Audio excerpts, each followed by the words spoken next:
refinance, and when is it time to do a cash out refinance? Those are good questions. Big questions, maybe. Yeah, refinancing, not a cash out refinance. If you're just refinancing, the time to do that is anytime the interest rates are lower than what you got.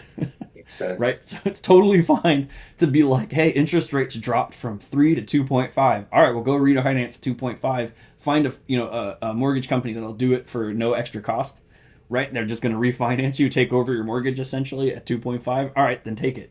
Right? You're saving money on paying interest. No, that's good. Then cash out refinance. I mean, I could take a short answer because I think that's a big Yeah. conversation, but But a cash out refinance, the trick is that you're actually paying points for a cash out refinance. So it's going to cost you, right? Even if the interest rate is lower, there's a point in which there's an equilibrium. Like, okay, you lower the interest rates and you paid, points on, getting a cash out refinance. At some point, you're going to hit success. As long as that, or you're going to hit where like you're saving enough money for it to make sense. That's depending on the rate drop. That could be like 7 years, 10 years. So you want to make sure you're owning the property for long enough to make that worth it, right?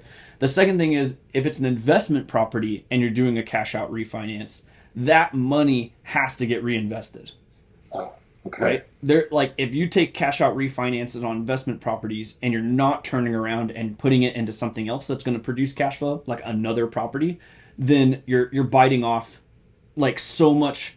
You're basically taking out debt against your assets to fund a lifestyle, right? And that becomes real risky real quick.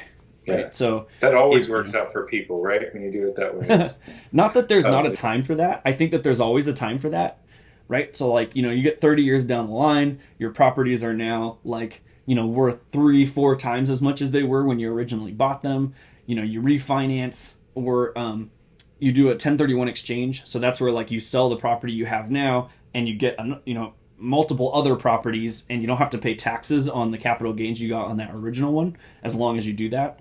That's essentially taking out debt against your assets again, right? You could do that and you could take some of that cash that you got out. You would have to pay taxes on it at that point, but you could do something like that. And then fund your lifestyle. I think that there's a time for that, but I think that if you're just starting out and you're just figuring this stuff out, every dollar of debt you take has to produce you more money somehow. It makes sense. And being smart about it. I've learned over the years, any type of investment, if I don't know what I'm doing, it usually just collapses and horrible. You just get owned by all the people who know what they're doing. So I've definitely learned, be conservative at the beginning.